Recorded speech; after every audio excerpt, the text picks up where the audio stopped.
mas o Rogério morreu com substituição a fazer, né? Poderia ter promovido mais mudança, e não é promover mudança por promover mudança. É porque os jogadores vão ficando mais cansados mesmo, né? Em reta final, em um jogo que foi muito corrido. E ele tem sido criticado hoje, ontem à noite já, por causa disso, né, Bruno? Poderia ter realmente mexido um pouco mais no meio campo. Uhum. Pessoal, a gente tem uma fase de grupos da Libertadores, a gente pontuava, campanha histórica, 3 jogos, 3 vitórias. E às vezes o torcedor acha que é pinimba, que é birra, e não é, porque vai acontecer situações assim de times mais qualificados, é o que o Calçade apontou.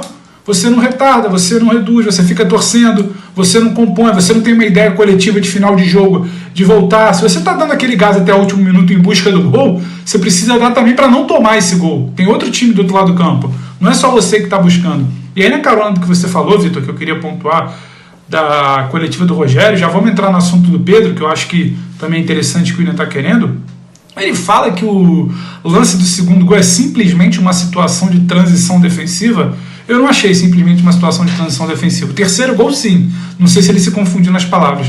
Mas o segundo gol, o Flamengo até tenta retardar, que é o que o Calçade pedia. Mas aí retarda, o Bragantino circula bem a bola, o Red Bull Bragantino circula a bola, acha, afunda o jogador, abre o campo, tem o cruzamento, o Flamengo não chega bem na área com o Diego Gerson, como a gente já falou, tem o bate-rebate, e aí não é só uma situação de sorte, como ele fala ali, né? Parece que foi apenas um lance ao acaso. Tem o erro do posicionamento inicial, tem o erro do bote do Gerson, que é um pé meio mole, é um erro de posicionamento, a bola sobe, e aí tem uma situação também de bola aérea, de posicionamento da sua linha defensiva.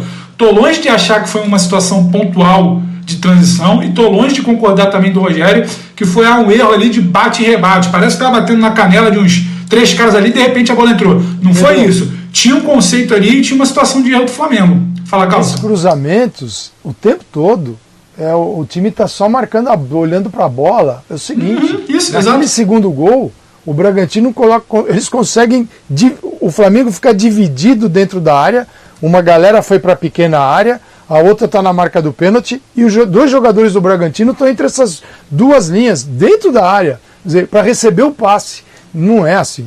O jogador dentro da área, você precisa marcar o jogador. Você não pode ficar só ali. Ali o Flamengo afundou para defender o gol.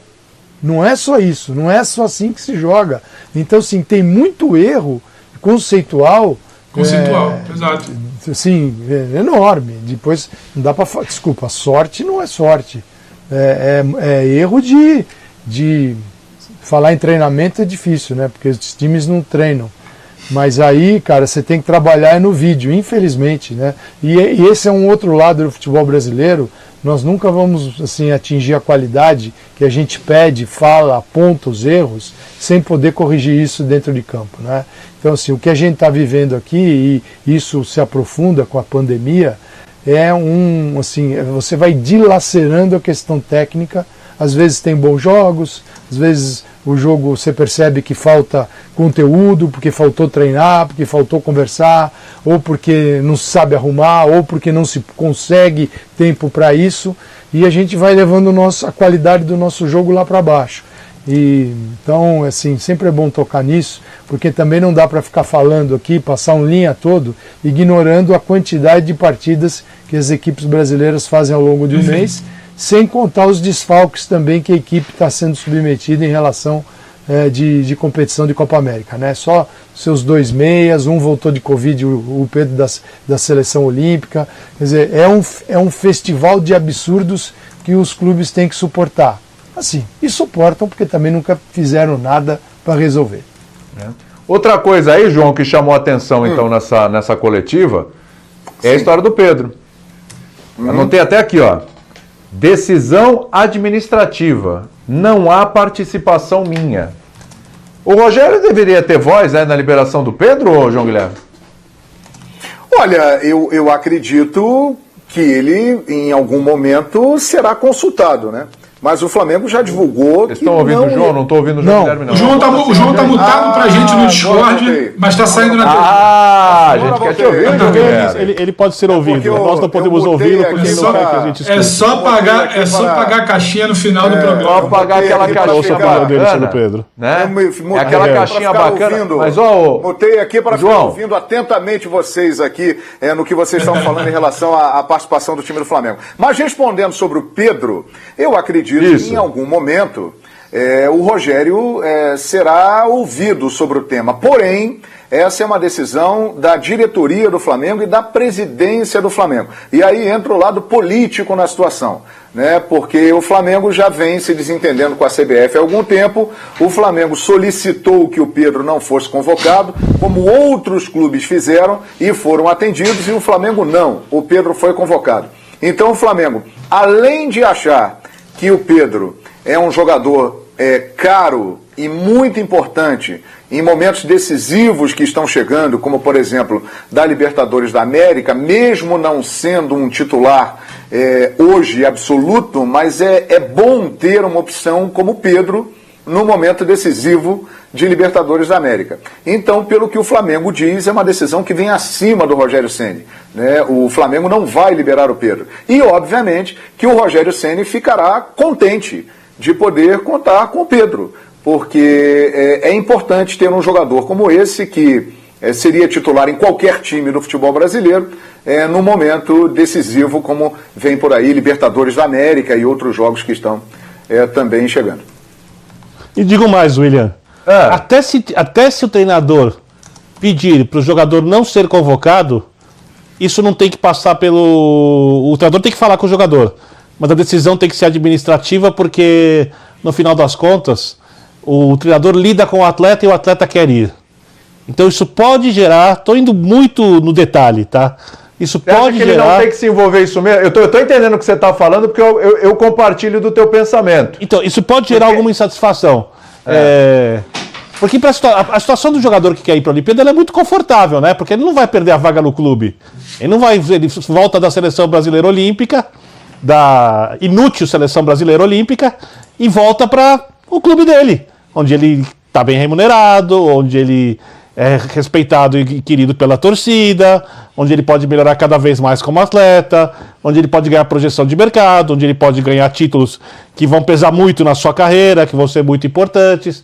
Então, para o jogador, tudo bem, para a Seleção Brasileira, e todo jogador gosta de vestir a camisa da Seleção Brasileira. Raríssimos são os que acham isso uma coisa menor. A maioria, se você perguntar, quer ir, né? E eu respeito o desejo deles. Mas nesse caso, eu volto a falar pela enésima vez. O clube é a prioridade. Seleção Olímpica não é data FIFA.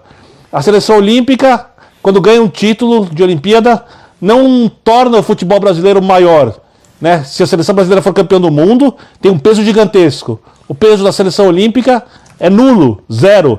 A Argentina, como disse Lúcio Gonzalez pra gente no Bola da Vez, com Plihal e Lugano, falou: a Argentina vive um jejum de títulos. Messi foi campeão olímpico. Na Argentina ninguém liga.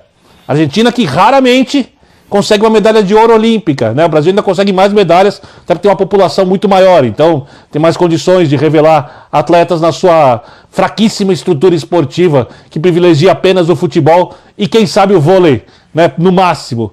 Então, o dirigente do Flamengo tem nessa hora que pensar no clube e tem que resolver isso com o Pedro. Eu tenho certeza que o Pedro quer muito ir para a Olimpíada, mas se ele não for, o veto tem que vir da diretoria para o treinador chegar e explicar que ele é importante, que ele faz falta na equipe, né, que se depender do Rogério, ele prefere o Pedro com os jogadores do Flamengo, mas a decisão, quem toma no final das contas é o chefe. Se o Pedro tiver alguma coisa a reclamar, pode ir lá falar com o Landim. William, Fala, Calçade. Eu tenho a impressão que o Rogério, é impossível esse tipo de assunto não passar pelo Rogério. E eu tenho a impressão. Eu ia falar isso, estou de acordo, Calça. Ele só. A diretoria. Ele se esquivou ali. Tirou o corpo fora, né, Calçade? Ele. Pra que ele vai esquiva assim? Você vai falar assim, o Rogério, você acha que. Rogério, você quer que convoque o Arrascaeta, quero, e o Everton, quero, e o Pedro, quero.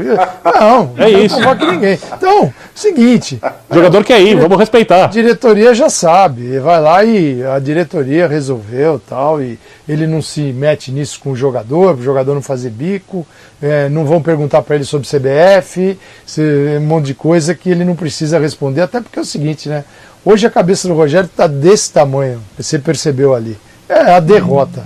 Então, para ele falar de seleção, de Pedro e tal, hoje é secundário, ele vai ser duro para ele dormir.